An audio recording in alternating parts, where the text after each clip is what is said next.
conclusion qui a été de parler de ma maman qui a eu la maladie de l'oubli. Alzheimer, c'est la maladie de l'oubli. Et en fait, je suis partie de là. Au départ, mon objectif n'était pas d'écrire un récit sur sur El Jadida, surtout sur la période du protectorat, parce qu'en fait, on l'a pas reprécisé, mais ça commence, elle est née en 1927, donc tous ces écrits que j'ai, et même j'ai des données, des documents d'avant cette période-là. Donc effectivement, mon premier objectif, c'était de lui redonner une consistance, puisque Alzheimer l'avait vidé de cette enveloppe. En fait, on ne reste plus qu'une enveloppe. Je ne sais pas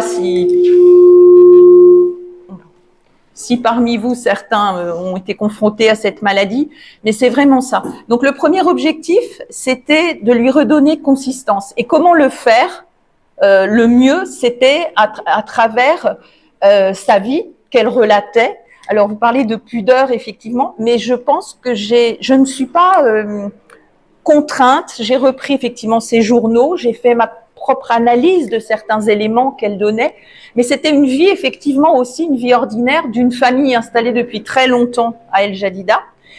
Et en lui redonnant vie, en fait, j'ai découvert, moi, El Jadida. Qu'elle ne m'avait, parce que quand elle est partie, donc à l'indépendance, elle est repartie en France, elle a fait sa vie en France, et je n'avais pas cette notion même de l'importance, en fait, de cette ville. Si vous permettez, quand j'ai parlé de pudeur, c'est en ce sens-là que quand on écrit un récit de vie, on a tendance à vouloir monumentaliser sa personne, monumentaliser son père ou sa mère, ce que je n'ai pas ressenti. Donc c'est un récit émondé de toute prétention, et vous vous êtes contenté de relater presque au jour le jour oui. Des événements, vous avez pris des événements. Du coup, on ne sent pas la pudeur intervient à ce moment-là, c'est-à-dire qu'il n'y a pas ce désir de rendre hommage de manière un peu ostensible. Oui. Je pense que ce rendre hommage, en fait, c'est le livre en lui-même qui lui rend hommage. C'est cette complémentarité, ce que j'ai appelé en résumé, c'est un kaléidoscope, en fait, ce livre, de plein de moments. Par exemple, effectivement, je mets toutes les dates, mais volontairement, je ne les ai pas mises dans l'ordre. Vous avez des allers-retours entre des périodes très éloignées, parfois 30 ans, 40 ans, volontairement, parce que à travers cette écriture et cette façon de faire, je voulais aussi montrer ce que provoque Alzheimer. Parce que Alzheimer, c'est ça aussi, ça mélange complètement les époques. Et en fait, j'ai voulu reconstituer ce flou-là aussi à travers l'écriture. Et après, je pense que c'est un livre hommage. Alors après, je vais rentrer peut-être un peu dans le détail, en fait, de la vie, effectivement, qui était une vie ordinaire d'une jeune fille, donc en fait sous le protectorat, avec ces événements qui ont été un petit peu particuliers, puisque effectivement, vous parliez elle a eu un accident, c'est-à-dire donc ils habitaient Place Brudeau, une maison qui a disparu aujourd'hui, en fait, elle a roulé dans l'escalier familial, dans la maison familiale, donc dans l'escalier, elle a eu la colonne vertébrale complètement brisée. Donc ça, elle avait 12 ans, donc elle est de 27, vous voyez, c'était avant la guerre. Et elle a été opérée ici, elle est partie à Casablanca, et en fait, le diagnostic des médecins, c'était « vous ne remarcherez jamais ». Donc à 15 ans, ils lui ont présenté un fauteuil roulant, et ce qui à l'époque était des tas en fait, c'était un carcan de métal. Et c'est pour ça que j'ai été très émue en revoyant la plage d'El Jadida, parce qu'en fait, elle avait 15 ans, elle a dit « je n'accepte pas ce que vous dites, je remarcherai, j'aurai une vie de femme, je serai mère ». Elle voulait être comme les autres. Et donc, oui, parce qu'effectivement, on lui a pris un os de la jambe, en fait, pour lui mettre dans le dos, pour reconstituer sa colonne. C'est comme ça à l'époque, hein, faut imaginer, c'était dans les années 35, quoi, à peu près, 35-40. Et en fait, elle a, avec sa nourrice qui s'appelait Zaïda, marocaine, en cachette de sa famille, elle allait tous les jours à la plage pour instinctivement, elle s'est dit, je vais me faire une rééducation dans l'eau, parce qu'elle savait que dans l'eau, elle était légère. Et un jour, donc, avec sa volonté, uniquement sa volonté, et un jour, elle est sortie de la chaise roulante, elle a dit, vous voyez, je marche. Et ça, elle me l'a raconté une seule fois dans sa vie. Elle avait, alors elle, cette pudeur-là, qui fait qu'elle ne me l'a jamais... elle m'en a parlé une fois, j'étais très jeune, donc je n'ai pas eu non plus l'envie, ou je sais pas, de lui reposer des questions. Et j'ai gardé ça, mais j'ai eu donc cette figure. Et pour moi, c'est aussi, vous parliez de rendre hommage, lui rendre hommage, c'est à travers ça, c'est montrer qu'avec la volonté, là, franchement, on peut tout. Ensuite, quand elle était en France, un professeur très connu s'est intéressé à son cas parce qu'il n'arrivait pas à comprendre, mais c'est pas possible, comment est-ce qu'elle fait pour marcher? Ce n'est pas physiquement possible. Et il n'a pas trouvé d'explication d'ailleurs. Donc voilà, il y a cet aspect-là. Mais c'est pour dire que dans ce roman, je suis partie au début, comme je le disais, je n'avais pas l'intention de parler d'El Jadida particulièrement ou de ce qui s'y passait. Je partais du côté pessimiste de la maladie. Donc effectivement, le début du livre, c'est plutôt quelques pages sur Alzheimer, parce que j'ai vécu des scènes très très fortes avec ma mère à cause de cette maladie. Et puis j'ai tiré ce fil. Et après, c'est toute la richesse de cette vie. Et elle cite des gens. Alors, moi, je me suis même dit qu'aujourd'hui, il y a probablement des descendants des gens qu'elle cite qui ont écrit sur ces carnets d'écolières. J'avais noté les noms parce que je ne sais pas. Il y a peut-être même certaines personnes qu'elle citait. Alors, j'avais noté. Parce qu'en gros, ce qui est le plus décrit, c'est de 1940 à 1955. Hein, en gros, des habitants, donc il y avait, alors les Girodel, Abitbol, Dubiot, Ruimi, Pilot-Fleury, Groslo, Ben Slimane, Vautier, Bogivard, Beaucatar, tous ces gens. Et alors en plus, une mixité de communautés. Ça m'a marqué. Dans ces écrits, il n'y a pas une ligne, pourtant c'est des écrits sur des années, il n'y a pas une ligne d'antagonisme avec une communauté quelconque. Il y a vraiment cette notion. Et puis, il ressort des éléments alors qui peuvent paraître anecdotiques, mais pour le mariage de sa sœur, qui a eu lieu donc à El Jadida, en fait, à l'église Notre-Dame de l'Assomption, Marie, il y a eu un souci au niveau de sa robe, parce qu'à cause de son handicap, elle devait se faire une robe par une couturière pour l'adapter à sa morphologie. Et bon, la couturière lui fait faux bond. Dans la nuit même, alors que c'était Noël, le village, toute la ville s'est mise à lui chercher une couturière pour qu'elle puisse participer au mariage de sa sœur. Donc, à travers ça, et toutes les communautés, donc elle raconte, on a été chercher madame avec les noms qui sont cités, voilà, c'est ça, et puis, donc, c'est aussi ça, c'est-à-dire que c'est à la fois ce livre, c'est à la fois une découverte que j'ai faite moi-même. Je tiens à dire évidemment, moi je me sens bien petite par rapport aux historiens que vous êtes, mais j'ai découvert cette ville-là et j'ai eu envie aussi quand même de traduire à travers ce destin ce qu'elle était à cette époque-là. Justement, avant d'aborder le thème central qui est la rencontre, c'est-à-dire comment la mémoire personnelle s'emboîte dans la mémoire collective et le destin croisé de deux villes, El Jadida, Paris, mais également la France et le Maroc. Avant d'aller vers ce thème qui est central, j'aimerais bien poser une question littéraire, donc sur le fonctionnement de la mémoire. Chez Marcel Proust, par exemple, on distingue vous le savez peut-être mieux que moi, la mémoire volontaire et la mémoire involontaire.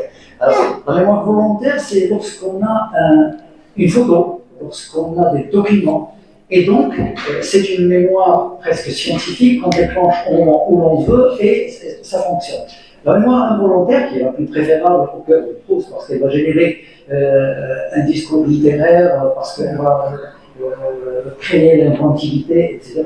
C'est la mémoire involontaire, c'est-à-dire les sensations. Alors, en lisant votre livre, j'ai eu l'impression que Au fait, vous parlez d'Alzheimer. On ne parle pas d'Alzheimer. Donc, Alzheimer est complètement escamoté parce que vous tenez quelque chose de concret, c'est-à-dire une mémoire, un déclencheur de la mémoire qui vous a peut-être, et c'est peut-être un de mes regrets dans la lecture, c'est que je ne l'ai pas entendu parler, elle. Je ne l'ai pas. Voilà, donc il y a ce titre-là, Au-delà de l'oubli. Y a-t-il quelque chose au-delà de l'oubli? Je dirais quand même, vous ne l'avez, bon, c'est un petit peu là parce que je cite dans le récit, je fais d'ailleurs d'un point de vue avec la typographie qui est différente. Tout ce qui est en italique, c'est son journal. C'est ce qu'elle a écrit. Bon. Un peu, j'ai revu peut-être, parce que bon, je suis littéraire aussi, donc j'ai revu un peu le style parfois, mais c'était presque pas, je voulais pas y toucher parce qu'il y avait cette spontanéité dans ce qu'elle écrivait. Donc c'est quand même sa voix. Mais en fait, c'est ce que je vous disais au début, c'est-à-dire que quand j'ai commencé, j'étais partie vraiment sur finalement faire le deuil de ma mère que je n'avais pas fait complètement. Ma mère est décédée donc d'Alzheimer en 2000 et en plus j'étais enceinte. Et elle n'a pas connu, alors que c'était son rêve depuis des années d'avoir un petit enfant. Donc ce livre, j'en avais bien conscience, c'était finalement un exutoire pour moi, pour mes propres souffrances, on va dire, par rapport à ça. Mais ça, c'était le début. Et en plus, bon, je pense que je suis quelqu'un d'optimiste. Donc, je me suis rendu compte que même en décrivant j'allais dire de belles scènes, mais qui sont vraies, qui se sont passées avec ma mère quand elle a été victime de cette maladie, je voulais pas rester sur cette touche négative et il fallait vraiment qu'elle échappe, elle aussi, à cette image. Parce qu'en fait, moi, j'ai toujours refusé cette image dégradée que la maladie a fait d'elle. Je n'ai aucune photo d'elle depuis quand elle a commencé à avoir les marques de la maladie, par exemple. En fait, donc cet emboîtement des mémoires, en tant que lecteur, ça m'a laissé un petit peu sur ma faim. Parce que la mémoire, c'est-à-dire les Jidi ici qui adorent les Jedidas de l'époque, etc., ils seront servis. C'est une personne très agréable, pleine de ressources et de courage. Elle voyage beaucoup, malgré même si c'est pour faire des. En fait, c'est-à-dire que. Chaque été, excusez-moi, je me permets, c'est-à-dire qu'en fait, chaque été, elle partait sur les paquebots, en fait, à l'époque. Donc, elle décrit, en fait, le Koutoubia, le Djenné, le Colombier. Alors, je ne sais pas si on disait billet ou bi, de l'époque. Donc, elle voyage sur les bateaux. Et après, par exemple, elle a pris un des premiers avions d'Orly pour venir et elle décrit, ah oui, alors quand j'arrive à l'aéroport, donc à Casa, c'est un hangar, donc elle a vécu ces premières choses et j'ai voulu effectivement les rendre. Alors, c'est vrai, donc il y a le fait que vous vous êtes appuyé sur des documents. Oui. Ça a donné un relent quelque part, je ne vais pas vous asséner donc la critique littéraire qu'on a faite, ça donne à votre texte une allure précoloniale. C'est-à-dire qu'on retrouve cette ambiance-là, oui. Celle des écrivains français qui ont écrit sur le Maroc et ils sont fascinés par le paysage, par la vie qu'ils ont, la richesse de leur vie, et on décrit les Jedidas avec ces lieux de vie, le théâtre, le cinéma. Et vous la poursuivez également, vous lui emboîtez le pas dans les chansons qu'elle aime, donc c'était également, par exemple, la chanson de Dalila sur le bikini, alors qu'elle voulait finalement ne pas avoir honte de son corps. Et donc il y a ce côté qui donne une allure un petit peu précoloniale. Et ma gourmandise littéraire, j'aurais souhaité un petit peu que cette mémoire fasse. Peut-être plus un travail d'historien d'ailleurs. Peut-être pas de travail d'historien, je vous demande peut-être pas de faire ça, mais à travers les souvenirs et cette matière que vous avez, peut-être amorcer une réflexion sur le devenir Ah oui. Voilà, je vois à quoi vous allez. Mémoire. Oui. Vous voyez la Madeleine Alors, de... en fait, si vous permettez juste oui, je vous en prie. La Madeleine de Proust, on se trompe. Donc, ce n'est pas seulement un goût, mais c'est ce qui crée c'est la création. C'est-à-dire, c'est ce qui va déclencher toute une création et toute une réflexion sur des généralités. Tout à fait. En fait, je dirais que, oui, presque, c'est même pas ma conclusion, c'est que je me suis dit, en fait, il n'y a que l'écriture, avec un grand E, qui permet finalement de redonner aux êtres, aux lieux, aux époques, même révolues, de la consistance et une éternité. Alors, je pensais l'avoir un peu, exprimé. Alors peut-être que j'aurais pu le, mais en tout cas, c'est comme ça que je l'ai bien pensé.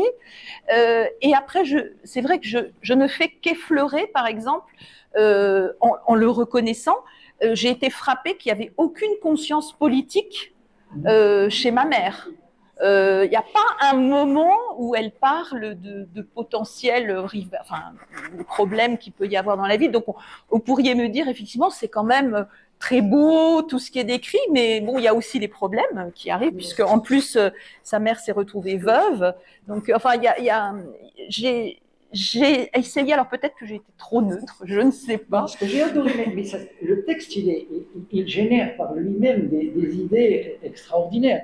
Donc, tenez par exemple la page que j'ai sous les yeux. Vous avez en France, ce pays, à travers l'évidence des mots, son pays, c'est le Maroc. Cela coule de source, comme l'évidence de sa vie. Et tout comme Paris deviendra sa ville lorsqu'elle aura quitté son pays natal. Alors, il y a cette confusion, c'est-à-dire que ce destin-là, c'est une fille qui se recherche, et lorsqu'elle voyage en France pour des soins, on va la corseter, on va lui asséner des choses, elle a hâte de revenir à El Jadida et de revenir vers cette terre qui est la sienne. Et ça, je trouvais que c'était productif, c'était une idée en fait qui existe dans la réalité. C'est-à-dire qu'il y a cette question du territoire, de l'ici et de l'ailleurs, qui était productive. Et rester comme ça ancré dans la mémoire, était quelque part, voilà, donc j'aurais souhaité qu'on aille vers cette idée. Mais je l'ai trouvé, hein, donc je suis un lecteur heureux. Je l'ai trouvé, je suis un lecteur heureux. Alors, donc voilà, c'est-à-dire que nous sommes des êtres et que finalement, El Jadida ou Venise, ça ne change rien. C'est-à-dire, on a une idée de l'espace. On a une idée de l'espace et cette idée change. C'est-à-dire que lorsque El Jadida devient la ville de ma délivrance, c'est mon pays natal. C'est ça. Et c'est très juste, puisque ensuite, quand la France va devenir, va vraiment devenir son pays quand elle va être mariée et devenir mère. Parce que c'est sa quête qu'on trouve dès ses 19 ans, 20 ans, très naïvement. Enfin, surtout pour notre époque, elle exprime moi, ce que j'attends, c'est un gentil mari, avoir des enfants, mais elle ne va le trouver qu'en France. Et là, il y a eu ce basculement qui a fait que c'est pour ça que moi-même j'en suis étonnée, mais il n'y a qu'à mon âge en fait que je me suis intéressée à son passé. J'ai vécu toute mon adolescence et ma vie finalement. Bon, je savais qu'elle était. Nous sommes revenus à El Jadida en 1988. Depuis donc l'indépendance, elle n'y était pas revenue. Elle était encore vivante. Mais c'est la seule fois où on était revenu à El Jadida. Moi, j'étais toute jeune et j'ai dit, quand j'en ai parlé, que j'étais stupide en fait. C'est-à-dire que j'avais cette stupidité des adolescents qui fait que on pense qu'à soi, on n'a pas cette conscience de l'importance des faits notamment pour les parents. Mais voilà, donc j'ai vu, c'est le seul moment finalement où sa vie antérieure et El Jadida a percuté la vie en France. C'est vrai, c'est peut-être pour ça que je suis pas allée plus loin quand j'ai écrit son pays c'est le Maroc et tout, c'est parce que vraiment de ces écrits c'était ça que je pouvais dire et écrire, mais à ce moment-là. Et après, il y a eu ce basculement, mais qui est vraiment lié pas au fait de se sentir mieux en France ou autre, c'est le fait d'avoir fait sa vie en France, parce que pour elle, faire sa vie, c'était être mère, enfin surtout avec l'accident qu'elle avait eu et tout, pouvoir... Ouais. Ah, pardon. On s'est oublié un petit peu, et donc le micro n'importe quoi. Alors, voilà, donc je crois que nous avons juste... D'accord.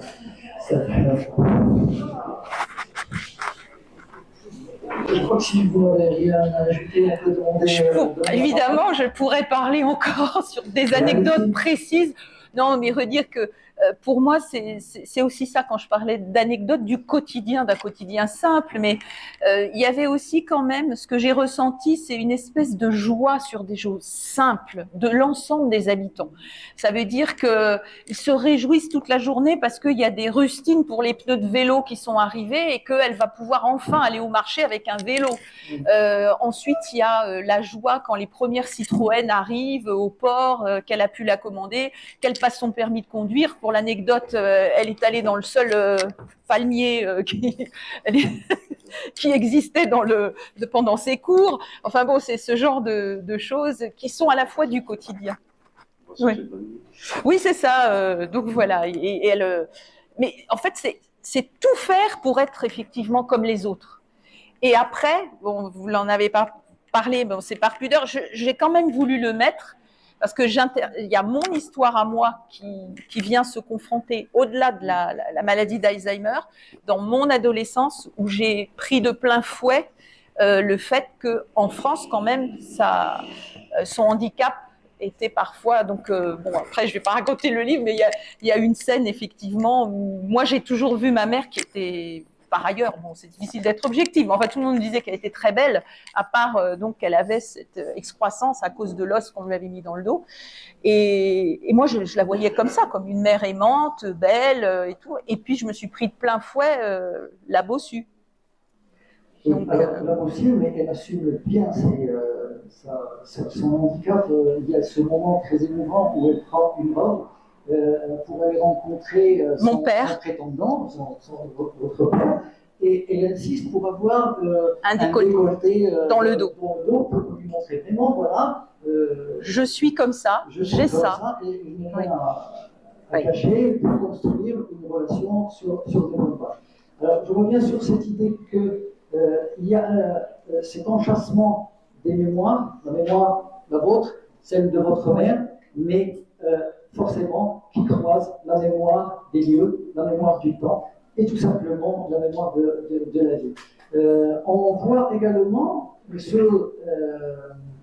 y a quelque chose d'intéressant, c'est que à vous lire, et ça c'est en dehors de la trame narrative, à lire les aventures. C'est une femme qui se déplaçait beaucoup dans la région, de Difa en Difa, de Boyardoua, chez le Pacha, etc. Ce relent, comme je l'ai marqué tout à l'heure, de littérature précoloniale. Mais ça a excité ma jalousie, parce que on commence à manquer vraiment d'activités culturelles comme ça. On a l'impression qu'à l'époque, ça faisait partie de la vie. Et que le théâtre était plein, que le cinéma c'était... le cinéma du four, etc. Donc il y a toute une activité culturelle, un itinéraire culturel qui, on aimerait bien le reconstruire, le restituer, le ramener à notre vie actuelle. Voilà, donc je crois que les questions vont amener des réflexions et j'arrête pas donc notre intervention. Je vous remercie. Merci de votre compréhension de ce que j'ai écrit. Moustapha Djabri qui est là dans ses différents livres, par moments à parler de la famille. Et c'est vrai que ça m'a donné, notamment dans Mémoire partagée, donc c'est voilà. Moustapha Djabri.